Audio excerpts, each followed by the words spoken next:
안녕하세요.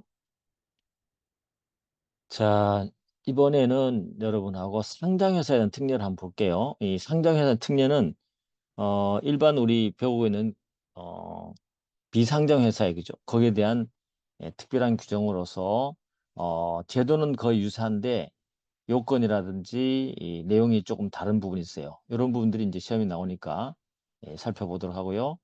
그와 관련된 이제 판례가 나온 것이 있는데 최근 있는데 그것이 자주 등장하게 될 겁니다. 자, 가보겠습니다. 일단 적용 범위다. 이 적용 범위는 이 절이죠. 상장에 대한 특례 적용은 증권시장에 상장된 주권을 발행한 주식회사. 그 상장회사에 적용된다는 것이죠. 뭐 그 정도 알아두시면 되겠습니다. 이 조항은 큰 의미가 없고요. 그래서 이 절은 다른 절에 우선해서 적용한다. 뭐이 정도 이렇게 느끼시면 되겠습니다. 자, 가보겠습니다. 이제 하나씩 제도를 상장회사와 비상장회사를 한번 비교를 해볼 건데, 물론 앞쪽에서 우리가 비상장회사 설명하면서 중간중간 설명이 나왔던 것도 있습니다. 일단 주식 매수 선택권을 가볼까요? 주식 매수 선택권. 우리 이제 비상장회사의 주식 매수 선택권하고 어떤 차이가 있느냐. 일단 시험 포인트가요. 차이점을 먼저 찾아내야 되는데, 첫 번째 찾아낼 것은 그 상장 회사는 주식 매수 선택권을 인정하는 그 범위가 넓어요. 알겠죠? 넓습니다. 그래서 보시면 거기 상장에서는 340조의 그 비상장 주식회사 주식 매수 선택권에 규정된 이사, 집행임원, 감사, 피용자까지 돼 있잖아요. 그 외에도 이렇게 된 거죠. 알겠죠? 외에도. 대통령을 정하는 관계회사 있지, 관계회사. 일정한 조건을 갖춘 외국 법인도 상관없어요. 이 관계회사의 이사, 집행위원, 감사, 피용자도 부여할 수 있다. 그래서 여러분들은 상장회사의 주식 매수 선택권은 관계회사까지 확대돼서 적용되고 있다. 요거 하나 포인트. 알겠죠? 포인트. 두 번째는 이제 에, 부과하는 그죠? 부과하는 매수 선택권 부여하는 범위가 문제되거든요. 범위가 문제되는데 우리 비상장 회사에도 불구하고 발행 주식 총수 얼마? 20%. 20%를 준다는 건 아니에요. 20%의 범위 내에서 대통령을 정하는 한도까지 주식 매수 선택권을 부여할 수 있어요. 이제 한도는 또 어디까지 가보면 대통령 가보면 발행 주식 총수의 15%입니다. 알겠죠? 20%에서 15% 사이까지 이제 주식의 선택권 주게 될 수 있는 거죠. 20% 범위 내죠. 범위 내니까 한도는 대통령에는 이제 15% 됐으니 10% 15% 되니까 15%까지가 한계인 거죠. 한계가죠. 한계다. 법에는 20%돼 있다. 그런데 대통령에는 15%돼 있다. 여기까지 알아두시는 거죠. 자, 또 넘어가 보겠습니다. 그게 두 번째 포인트가 될 것이고요. 자, 세 번째 넘어가시면 이제 부여하는 방식들을 좀 한번 살펴보겠습니다. 상장회사에서는 어, 정관으로요. 정관으로 정하는 바에 따라서 발행 주식 총수 얼마? 10% 범위에서. 10% 범위에서. 아까 이제 20% 범위 내에서 대통령 15%까지인데 이제 법조문에서 10% 범위 내에서 그죠? 10% 범위 내에서 대통령이 정하는 한도까지 10% 범위에서 대통령이 정하는 한도까지가 15%죠. 15%까지 이사회가 정한다. 그죠? 이사회가 결의함으로써 이렇게 줄 수 있다는 겁니다. 부여할 수 있다는 거죠. 그리고는 이사회로 끝나는 것은 아니고 정관 다시 말해서 정관으로 하고요. 따져볼게요. 정관으로 첫 번째 정하는 바에 따라서 10% 범위에서 대통령 정하는 한도까지 이사회가 일단은 선택권을 부여할 수 있고요. 그런 다음에 부여한 후 처음으로 소집되는 주주총회의 승인을 받도록 되어 있다. 알겠죠? 승인을 받도록 했다. 그래서 순서가 1번, 2번, 3번 이렇게 있다. 요걸 여러분 알아주시면 될 것 같고 자, 그다음에 네 번째 포인트가 어떤 거냐? 부여받은 자가 우리 요건이 있었잖아요. 부여받으려면 우리 비상장 회사에 부여받은 자는 2년 동안 재임 기간이 필요하거든요. 재임 기간이 필요한데 재임 기간에 반드시 2년을 해야 되는데 중간에 자기 의사와 관계없이 그만두게 되거나 뭐 그럴 때도 2년을 채우지 못하면 무조건 받을 수 없다 그죠? 그런데 요 비상장 상장 회사에서는 좀 다릅니다. 달라요. 어, 대통령이 정하는 경우인데 대통령이 정하는 경우에 제가 그 안에 가로 넣어놨습니다. 어떻게 됐냐면 주심의 선택을 부여받은 자가 사망하거나 설령 그 본래 책임이 아닌 사유로 퇴임하거나 퇴직한 경우도 있죠. 이 경우를 말하는데 경우 또 정년에 따른 퇴직이나 퇴임의 퇴직은 본인의 책임이 아닌 사유에 포함되지 않습니다. 그래서 사망, 그 다음에 퇴임, 퇴직한 경우, 본인 책임 아닌 경우, 이런 경우는 이런 경우를 제외하고는 이런 경우를 제외하고는 주식 매수 선택을 부여하기라는 주총에 이사회결로부터 2년 이상 재임 또는 재직해야 된다. 이 말이거든요. 그 말은 무슨 말이에요? 사망한 경우도 받는 거야. 2년 재직 안 하더라도. 본인 책임 사유가 아닌 사유로 퇴임하고 퇴직했다 하더라도 2년 사이가 2년이 지나지 않더라도 받을 수 있다는 얘기죠. 그런데 뭐는 안 된다. 정년에 따른 퇴임이나 퇴직은 어때요? 2년이 되지 않았을 때 퇴임했을 때는 돈을 받을 수 없다. 주식의 선택권을 받을 수 없다. 이겁니다. 그래서 우리 상장에서 다른 점이 비상장에서 다른 점이죠. 사망, 책임 없는 사유로 퇴임, 퇴직한 경우라도 2년이 채워지지 않는 경우도 주식의 선택권을 행사할 수 있다 이 말입니다. 그런데 정년으로 퇴임, 퇴직은 안 된다. 요거죠. 자, 이런 것들이 이제 차이점이니까 알아주시면 됐습니다. 이 정도 충분합니다. 그죠? 이렇게만 알아두면 충분히 답을 고를 수 있습니다. 됐고요. 자, 그래서 한번 우리 2번 문제 한번 풀어볼까요? 회사의 상장 여부를 불문하고 주식 매수 선택권은 시행령 규정에서 발행주의 총수의 15%를 넘을 수 없다. 상장 여부를 불문하고 그런가요? 아니죠. 비상장 회사에서는 우리가 340조의 이 사망에서 몇 프로였어요? 비상장 회사는 10%입니다. 상장 회사는 몇 프로까지 초과할 수 없어요? 15%까지 초과할 수 없다. 그죠? 15%를 초과할 수 없다. 이렇게 되는 거죠. 됐죠? 비상장 회사는 10%, 상장 회사는 15%. 아시겠죠? 그래서 이거 기억해 주신다. 비상장 회사는 10%, 상장 회사는 몇 프로? 15%를 초과할 수 없다. 됐죠? 요거다. 됐습니다. 그거 하나 알아두시면 될 것 같고. 3번 문제 한번 가볼까요? 주식 매수 선택권을 매수 선택권의 행사 기한이에요. 행사 기한은 이사, 감사, 피용자의 퇴임 또는 퇴직로 정하는 경우에 본인의 귀책 사유가 아닌 사유로 퇴임, 퇴직한 때는 그날로부터 3개월 이상의 행사 기한을 추가로 부여야 된다. 이것도 좀 특이하죠, 그죠? 추가로 부여야 된다. 그래서 우리 이 시행령에 가보면 주식 매수 행사 기간을 해당 이사, 감사, 피용, 퇴임일, 퇴직일로 정하는 경우에도 행사 기한이죠. 주식 매수 선택권의 행사는 네가 퇴임할 때, 퇴직할 때까지 행사해라. 이런 조항이라는 거죠. 그런데 이럴 때에 어, 본인의 그죠? 귀책 사유 없이 퇴임하거나 퇴직한 했을 때는 그날부터 3개월 이상의 행사 기간을 추가로 줍니다. 원래 주식 매수 선택권 행사 기간은 어떻게 한다고요? 행사 기간을 퇴임, 그죠? 퇴직 시에 요때까지 행사해라 됐단 말이죠. 행사.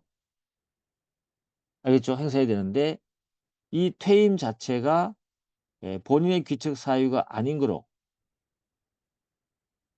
사유 없이 그죠? 퇴임했다. 그러면 어떻게 한다? 여기서 3개월의 기간을 연장시켜 준다. 3월 알겠죠? 3월의 기간을 연장시킨다. 이런 게 있다는 거죠. 아시겠죠? 이런 걸 여러분이 알아두시면 되겠습니다. 시행령과 함께 나올 수 있는 문제들이다.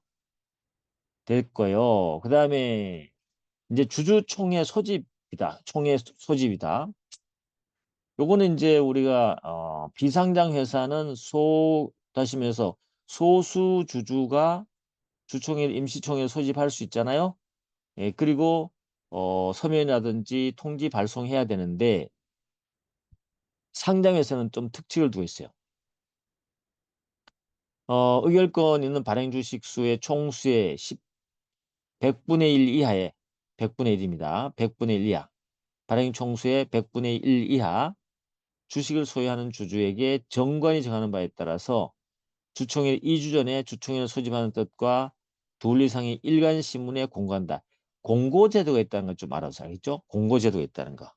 공고제도가 있다는 거 알아두시고 공고하거나 대통령이 정하는 방법에 전자적 방법으로 공고함으로써 소집 통지 그죠? 서면 발송 전자문서에 가름할 수 있다. 자, 상장회사는 주총회 임시총회 소집할 때 소집 통지를 대신에 일간신문 등등의 공지, 자, 공고죠, 공고. 전자적 방법으로 공고하는 것으로 대신할 수 있다. 알겠죠? 이렇게 한다. 요게 소집 공고에 좀 특징되어 있으니까 여러분이 기억해 주시면 될 것 같아요. 됐습니다. 자, 이사 감사의 선임 방법이다. 선임할 때요. 상장회사는 어, 주총회 소집 공고 있잖아요. 이때. 소집 통지하거나 공고할 때 정한 후보자 있죠. 그때 그자 중에서만 선임하도록 되겠다. 그죠? 예, 통지 공고할 때 이미 후보자를 선임한다. 그죠? 선임한다. 그때 그들 중에서만 선임한다. 그 다음에 소수주주권이다. 이제 소수주주권이 쭉 나올 거예요. 비상장의 소수주주권도 있고 하지만 여기 소수주주권의 특징은 기본적인 특징이 하나가 뭐냐면 일정 기간 그 주식을 일정 기간 그 주식을 보유해야 된다. 그래서 보유 요건이 있다. 그죠? 대부분 어떻게 해요? 6개월이다. 6개월 이상 계속 보유하고 있어야만이 소수 주주권을 행사할 수 있다. 아시겠죠? 그 다음에 소수 주주권 행사 숫자만 기억하면 되겠죠. 6개월 전부터. 그죠? 그래서 가보시면 6개월 전부터 계속해서 발행 주식 총수의 1천분의 15 이상, 알겠죠? 1천분의 15 이상에 해당하는 주식을 보유한 자는, 그죠? 보유한 자는, 예를 들면 뭐, 소집 청구, 소수전 임시총회 소집 청구를 행사할 수 있다. 1천분의 15다, 그죠? 1천분의 15. 그 다음에, 이 항도 가보시면 6개월 전부터 보유하고 있고, 그죠? 보유하고 있고, 의결권 주식을 제외한 발행 주식 총수의 1천분의 10, 그죠? 1천분의 10. 또 대통령이 정한 상장회사의 경우는 1천분의 5 이상에 해당하는 주식을 보유한 자는 뭘 할 수 있다? 주주 제한권을 갖는다. 자, 제한권하고 정족수만 다를 뿐이죠. 6개월 전부터 1천분의 15, 그죠? 15. 임시총회 소집. 제한권은 1천분의 10. 알겠죠? 1천분의 15, 1천분의 10. 그 다음에 대규모 상장회사 같은 경우는 1천분의 5. 이렇게 됐다. 그죠? 자, 그 다음에 6개월 전부터 계속해서 상장회사 발행주 총수의 1만 분의 50을 보유한 자는 이사, 감사, 청산인의 해임 청구를 할 수 있다. 1만 분의 50이네요. 그 다음에 회계장부 열람권은 발행주의 총수의 1만 분의 10이다. 1만 분의 10이다. 뭐 이런 것만 조금 알아두시면 되겠죠. 1만 분의 10이다. 그다음에 이런 건 뭐 전부 다 물어보지는 않으니까 여러분 적당히 기억을 해주시면 될 것 같고 그 다음에 위법행위 유의청구권도 10만 분의 50이다. 10만 분의 50이다. 그죠? 10만 분의 50. 그 다음에 주주대표 소송은 어떠냐? 우리 이제 비상장회사는 1%였잖아요. 여기는 1만 분의 1이다. 그죠? 1만 분의 1이고 6개월 전부터 보유해야 된다는 것. 그죠? 1만 분의 1이다. 그 다음에 다중대표 소송도 있다. 그죠? 다중대표 소송도 있는데 이거는 1만 분의 50이다. 그래서 우리 비상장 회사에서 주주 대표 소송하고 다중 대표 소송에 에, 소송 요건으로서 소수 주식 총수는 1% 동일하거든요. 여기는 좀 다르지 않습니까? 다른 걸 여러분이 하나 기억해 주면 되겠죠. 그래서 1만 분의 1 이상, 1만 분의 50 이상. 알겠죠? 1만 분의 50 이상. 다중대표 소송이니까. 그래서 모회사 주주가, 그죠? 모회사 주주는 1만 분의 50 이상을 6개월 전부터 계속해서 보유하고 있어야 된다. 그리고 8번 가보시면, 8항 가보시면, 요것도 이제 지문으로 이제 다른 시험에 나왔던데, 상장회사는요, 정관으로 1항부터 6항까지 규정된 그 단기 주식 보유 기간 6개월 있잖아요. 6월. 이 부분은 어때요? 이 기간을 정하거나 단기에 더 짧은 거, 뭐 5월이라든지 그죠? 이렇게 5월이라든지 더 짧게 정하거나 아니면 주식 보유 비율을 더 낮은 주식 보유 비율로 바꿀 수 있냐? 바꿀 수 있다. 요즘 알아두세요. 정관으로 바꿀 수 있다는 걸 알아두시면 되겠습니다. 자, 넘어가셔가지고요. 그래서 6번 문제 한번 풀어볼까요? 6개월 전부터 계속해서 상장회사인 모회사, 발행주의 총수의 1만 분의 50 이상에 해당 주식을 보유한 주주는 자회사에 대해서 자회사 이사의 책임을 중한 소를 청구할 수 있다? 맞네요. 이게 바로 다중대표 소송이죠. 1만 분의 50. 알겠죠? 주주대표 소송은 얼마? 주주대표 소송은 1만 분의 1. 1만 분의 1. 됐죠? 넘어갈게요. 자, 집중투표와 관련 좀 특징이 있다면, 집중투표. 어, 주총일에 6주 전까지 청구하면 돼요. 6주 전까지 청구하고, 어, 자산 총액 2조 원 이상인 그런 상장회사에는요, 의결권 없는 주식을 제외한 발행 주식 총액 얼마? 100분의 1. 100분의 1 주식을 소유한 자는 집중투표를 청구할 수 있다. 그죠? 그 다음에, 어, 3항 가보시면, 상장회사의 정관으로 집중투표를 배제하거나 그 배제된 정관을 변경하려는, 그죠? 상장회사의 정관에서 집중투표를 안 하겠다 했던 거 있잖아요. 또는 배제된 정관을 변경할 때는 의견을 끌어놓는 주식을 제외한 최소 3% 초과하는 수의 주식을 가진 주주가 어때요? 주주는요. 그 초과하는 주식에 관해서 의결권을 행사하지 못합니다. 물론 정관에서 다르게 정할 수는 있죠. 그죠? 정할 수 있습니다. 그 다음에 최근 사업연도 말 현재 자산 총액 2조 원 이상인 상장회사가요. 주총의 목적 사항을 집중 배제에 관한 정관병을 상정할 때는 별도로 한다. 별도로 한다. 뭐 이 정도입니다. 그래서 특별히 뭐 어떤 대단한 차이가 있는 것은 아니고 3항과 4항 정도만 여러분이 이 차이를 좀 생각해 보시면 될 것 같아요. 그렇게 하도록 하고요. 그 다음에 사회이사 선임 가볼까요? 사회이사 선임. 상장에서는 자산 규모 등을 고려해서 사회이사를 선임할 수 있는데 여기는 이제 중요하게 또 기억을 해둬야 돼요. 시험 내일만 하니까 내는 거죠. 제외하고는 이사 총수의 얼마? 4분의 1 이상, 총수의 4분의 1 이상을 사회이사로 해야 돼요. 그러니까는 이사가 4명이면 1명은 반드시 사회이사로 선임해야 된다는 거죠. 그래서 사회이사 선임 강행 규정, 그죠? 강제 규정을 또 있다. 또 자산 규모 등을 고려해서 최근 사업연도 말에 만약에 2조 원 이상인 상장회사라면 사회이사는요. 최소 3명 이상으로 하되 이사 총수의 과반수는 돼야 돼. 일단 기본적으로 3명 이상으로 하되 이사 총수는 과반수가 돼. 알겠죠? 과반수 된다. 과반 그걸 알아둡니다. 그래서 일반적으로요. 이사 총수는 4분의 1 이상을 사회이사로 임명해야 되고 2조 원 이상인 상장회사 같은 경우는 3명 이상을 반드시 선임해야 되는데 이사 총수의 과반수는 돼야 된다. 요거 꼭 기억해 주시고요. 쭉 넘어가겠습니다. 쭉 내려오셔가지고 사망 같은 경우는 이제 선임할 때 방법으로 상장회사는 사회이사가 사임하거나 사망했을 때 구속 요건이 미달할 거 아니에요. 그럼 어때요? 사유가 발생하는 처음으로 소집되는 주총에서 어, 사회이사의 수에 합치되도록 사회이사를 선임해 줘야 돼. 이게 선임해 줘야 된다. 그리고 사항 가보시면 사회이사 후보를 추천하기 위해서는요.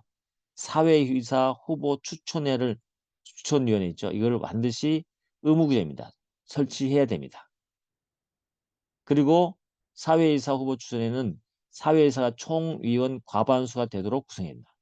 사회이사가 과반수 구성돼야 돼요. 추천위원회 구성원이 사회이사가 과반수가 돼야 되고요. 그리고 사회이사 후보 추천위원을 반드시 설치해야 된다. 어디에? 상장회사는. 그리고 5항 가보시면 이러한 사회이사는요. 선임할 때는 사회이사 후보 추천위원회 추천을 받은 자 중에서만 선임해야 돼. 알겠죠? 그것만 잘 알아주시면 됩니다. 자, 됐네요. 이렇게 하시면 될 것 같고요.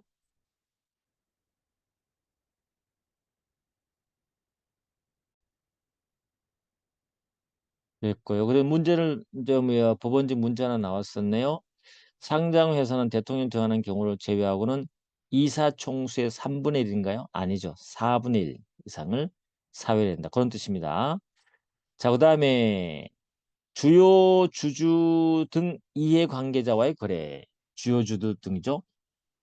주요 주주와 이해관계자와 거래인데 보시면 이 거래는 주로 신용 공여 등과 관련되는 거래예요.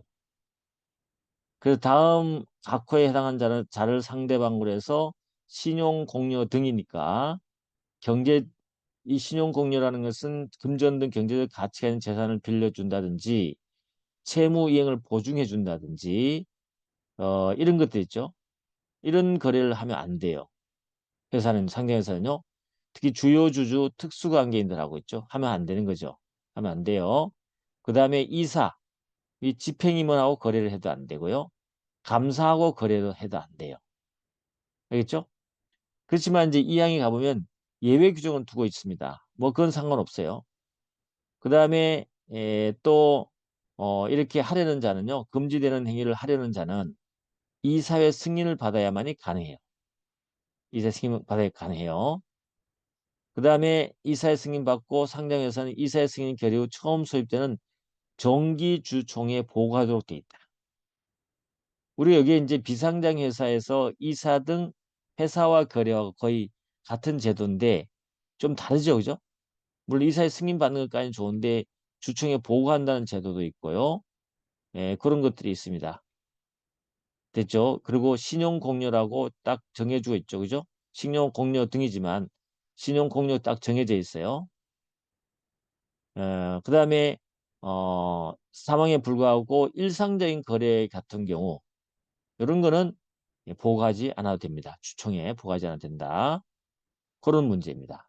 자, 신용거래 알겠죠? 이 신용공여입니다. 신용공여. 자, 그럼 가볼게요. 근데 이 신용공여가 법적 성격이 뭐냐가 뭔 문제에 됐었는데 우리 판례가 얘기를 해줬기 때문에 이게 시험에 나온단 말이에요. 알겠죠? 자, 주요주 등 이해관계자의 거래에서 입법 목적 등 살펴봤을 때 요 규정은 뭐다? 강행 규정이다. 강행 규정이기 때문에 신용고용 공연 어때요? 허용될 수 없다. 그래서 사법상의 무효이고 누구나 무효를 주장할 수 있다. 이 신용공여 상장회사의 주요중 이해관계자 거래, 즉 신용공여 등의 공여 거래 있잖아요. 신용공여 거래는 강행 규정이기 때문에 위반되면 돼, 안 돼? 안 되는 거죠. 무효다. 그다음에 그래서 신용공여는요. 이사의 자기거래와 달리요. 이사의 자기거래와 달리 이사의 승인 유무와 관계없이 금지되는 거야. 이사의 승인 유무와 관계없이 금지되는 것이기 때문에 이사의 사전 승인이나 사후 추인이 있었다 하더라도 유효로 될 수는 없어요. 이건 될 수 없어요. 그리고 요게 이제 문제되는 겁니다. 강행 규정이고 무효라 그랬어요.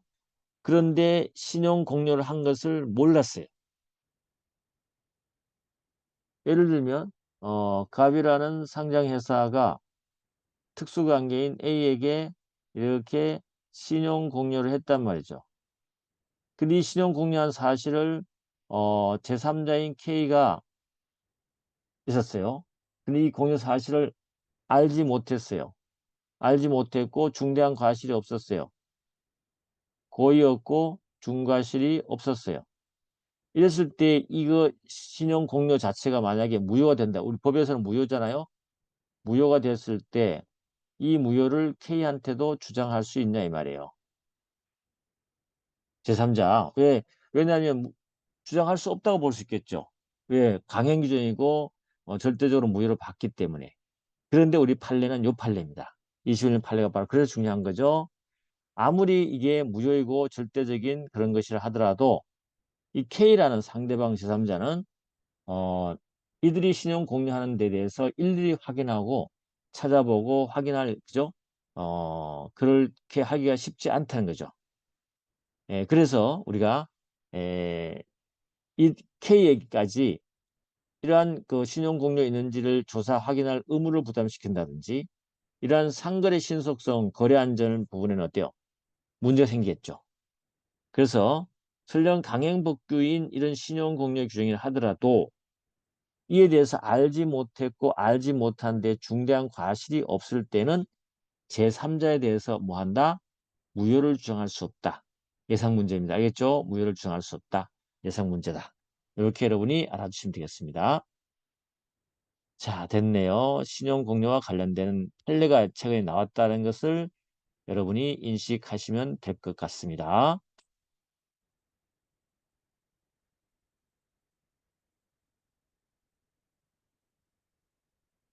자, 나머지 보시고 음, 그리고 여기 나와 있는 요 사망에 있는 그죠? 이사의 승인하고는 여러분이 오해하시면 안 돼요.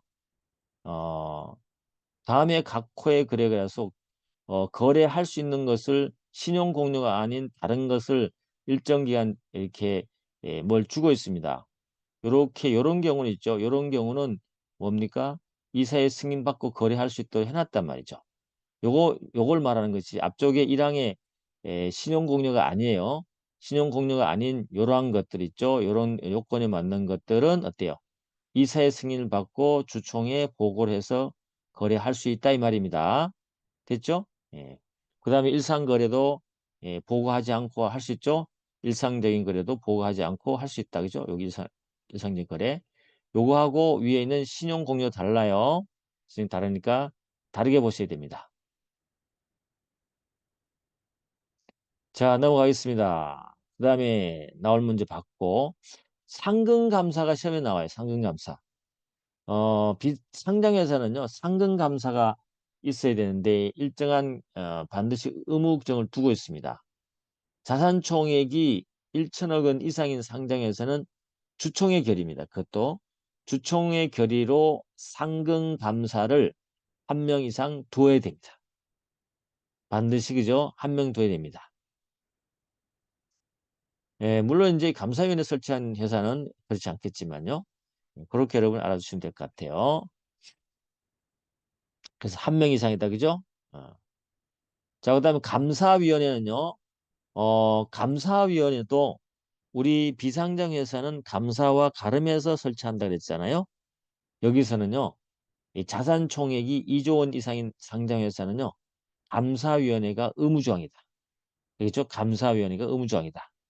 라고 알아주시고 나머지는 뭐 밑에 한번 보시면 됩니다. 그 다음에 감사위원회는 구성 가볼까요? 542조의 12. 구성할 때 요거 조문 조심해야 돼요.